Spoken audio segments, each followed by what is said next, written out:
Here I am preparing for college, doing all of the things that I need to do that I felt like other kids my age weren't doing, and just graduating from high school. So upon graduating, there's that senior field trip that we all, get ready to go on. This is a part of your, leaving high school celebration. And I had a friend of mine who had her best friend. Well, her best friend had a boyfriend, and he was the one who said he had a cousin who'd like to go on this senior field trip with me. I was fine with that. And I knew at the time that he was much older, so he was 28 and I was 18. So he was a real gentleman. And so he knew what he was doing. I didn't know really what my needs were. So he took the initiative and pulled money out of his pocket. And that had just never happened to me. And so I was just enjoying that moment and just being myself, I felt like. And during that entire time, he was asking me questions about my life. I thought he was just interested in my life. No one had sat with me and asked me, questions about all the trauma that I experienced. So I met a man. I thought he loved me, but he trafficked me for 18 months.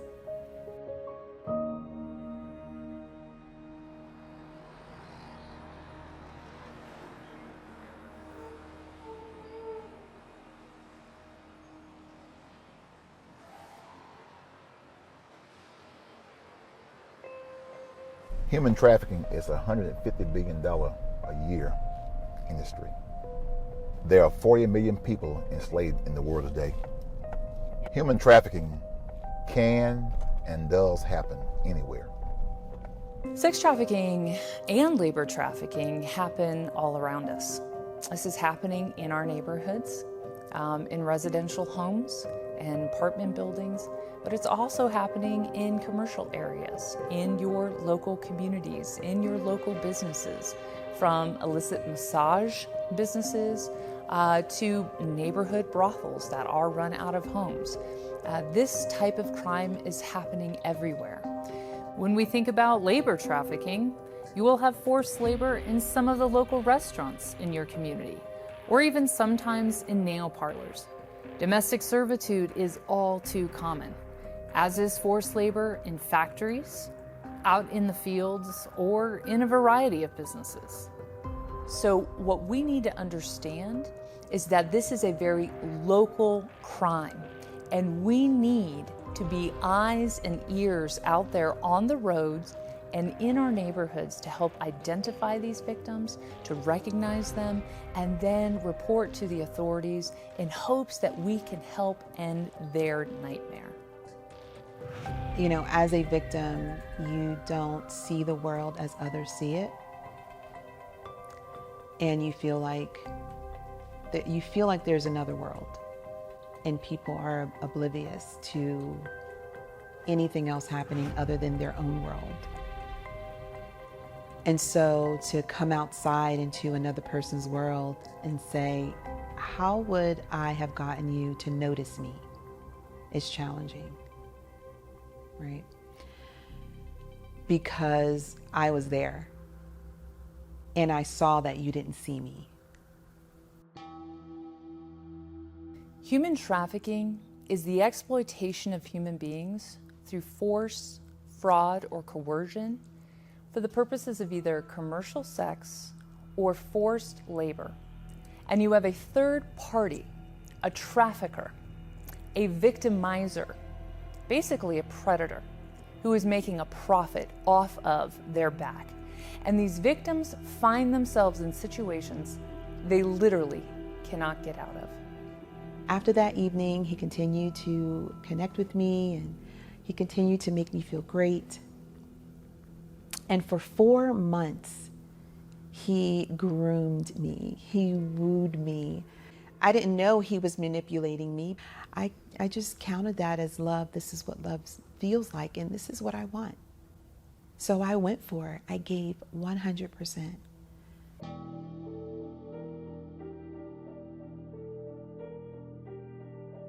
Force is everything you think about, right? When you hear that word. Force is beatings, rape, gang rape. Victims have been shot, stabbed, tortured in unimaginable ways, forced into isolation, forced into drug addiction.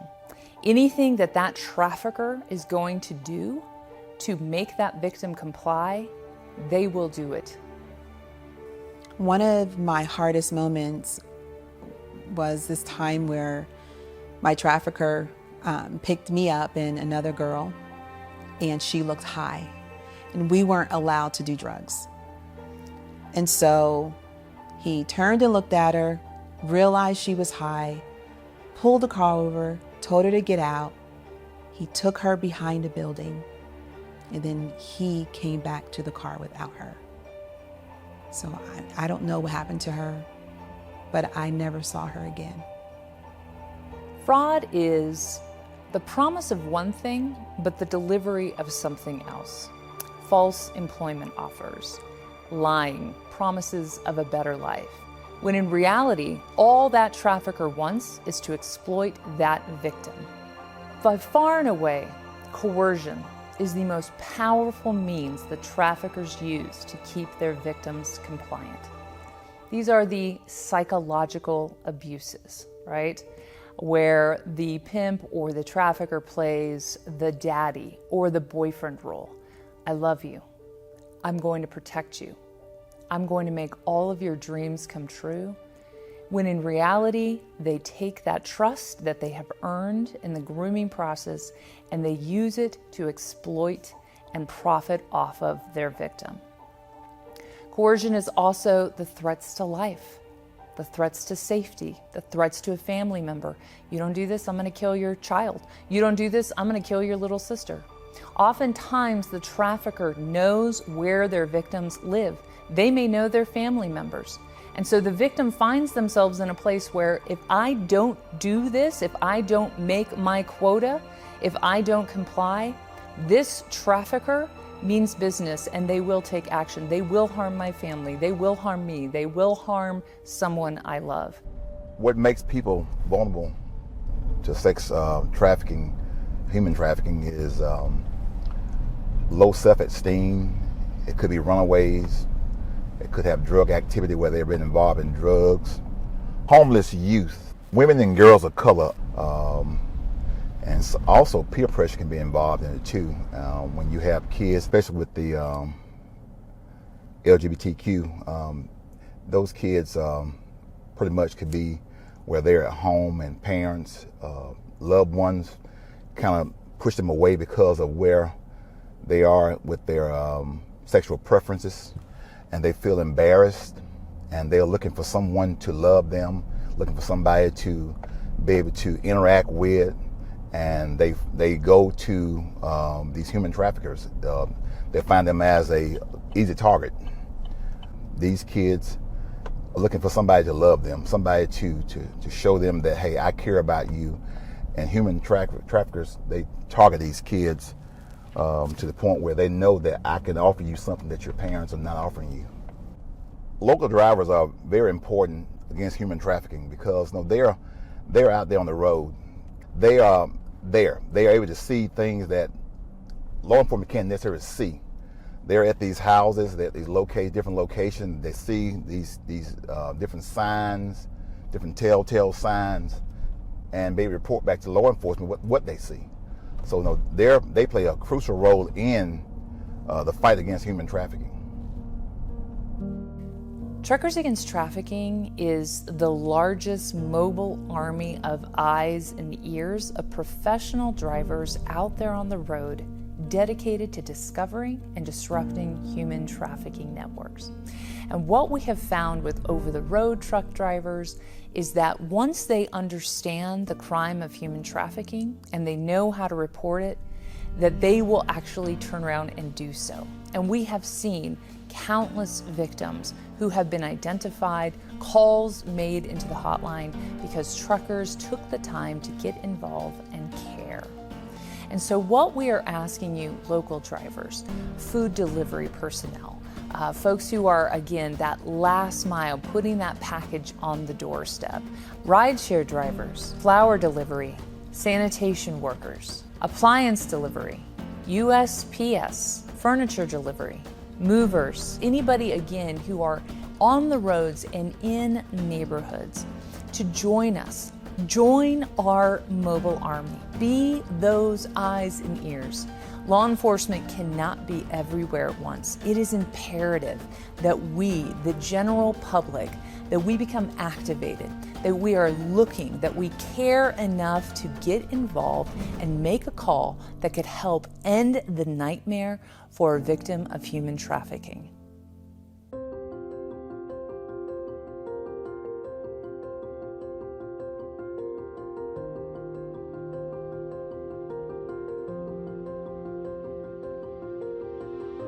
One of the #1 signs to be on the lookout for is any minor who is selling commercial sex.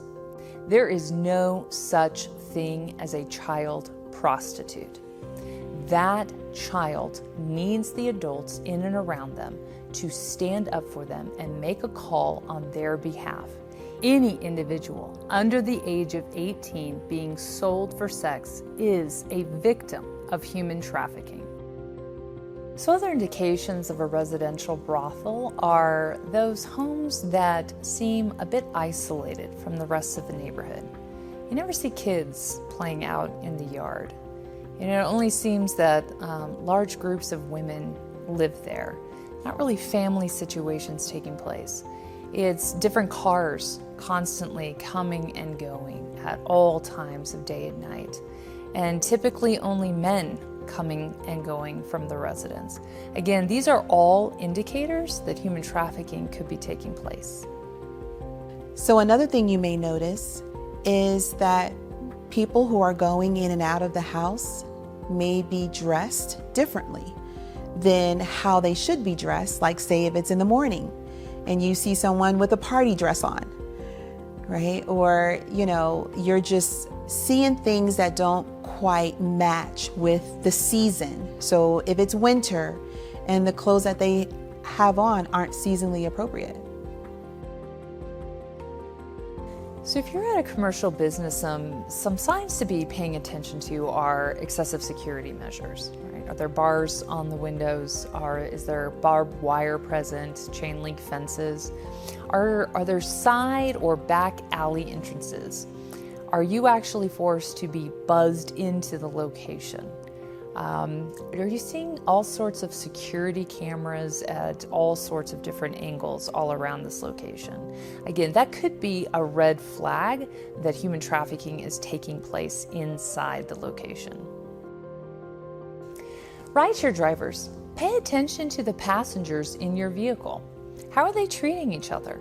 What's their conversation like? Not that many years ago, there was an Uber driver who helped rescue a 16-year-old girl who was on her way to being trafficked. He was taking her and her 2 pimps to this particular hotel.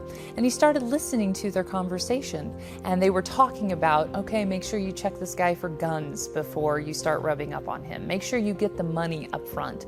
He's just paying attention to what they're actually saying. And he realized that this child was on her way to being sold for sex. And so he drops them off at that hotel and he makes a call, and law enforcement arrives at the scene. And indeed, that's exactly what was taking place. And thanks to him, that victim was returned home the very next day.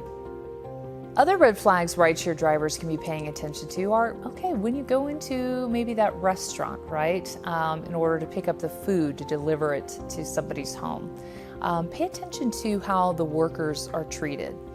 Do you see any mattresses on the floor or any other kind of evidence that workers may be actually forced to live on the premises?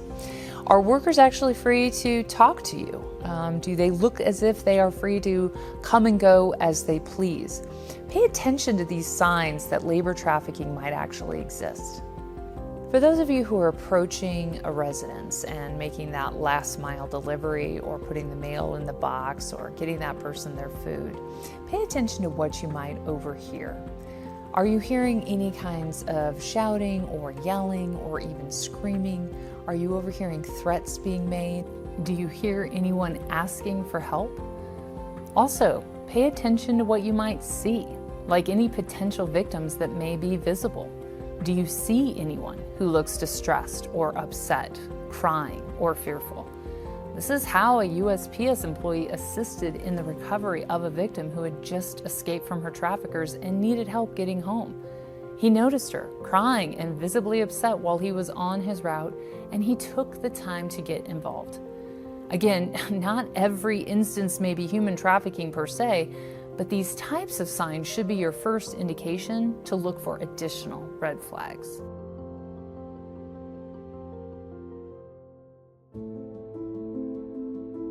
So what should you do when those red flags have presented themselves? Well, first and foremost, if you are witnessing a crime in progress, if a child is being hurt, if an adult is being hurt, or somebody is in danger, call 911 and make that phone call immediately so that law enforcement can respond to the scene. And when you call, tell them that you suspect human trafficking, potential human trafficking actually occurring. But if you're not sure about what you're witnessing, we ask that you call the National Human Trafficking Hotline at 1-888-3737-888. You'll be talking to trained professionals who are there 24/7 to answer your questions and help you ascertain if what you're looking at is indeed human trafficking. That hotline number is also the number to call to access victim services. You may find yourself in a situation where you have a conversation where you're interacting with a potential victim of human trafficking. And so you can call that number together to access those services that are so desperately needed. The other thing that we would ask you to do is to take a victim-centered approach if you are interacting with a potential victim of human trafficking. Of course, always start with human kindness. Start with compassion. It helps that victim feel seen, it helps them to be heard and acknowledged, and that they are worth your time. If you find yourself in a position that you could actually offer a potential victim food or water or shelter or safe place to sit, if you're willing to take that extra time and to call the National Human Trafficking Hotline with them in order to access victim services, you could help change a life that way. When you see something, say something. Calling several days later, it's still helpful, but it's not as helpful as it would be when the act is actually going on. The make of the car, the model of the car, the description of the person that's getting out of the vehicle, what you see going on at the residence, how long the person is there, and what you suspect is important. Some questions that you can ask people who may be potential victims of trafficking, you can ask them something as simple as, "Are you okay?" Or, "What do you need? Is there something I can do for you?" Just be kind. And remember, a lot of times as a victim, you feel unseen and unheard. So just taking that moment to hear and to see us can do so much. Do not put yourself in harm's way. Don't try to intervene. Just make the phone call. Just be our eyes. Report what you see. Well, again, maybe one red flag isn't necessarily evidence of a crime. But if you start to see 2 or 3 of these red flags mount up, make the call. As a father, I would want you to make that phone call if it was my child. Think about it, if it was your child, would you want that phone call to be made by someone else? I need you. I implore you to make that phone call. I need you to think about how you can actually change someone's life, like me. That's exactly what happened to me.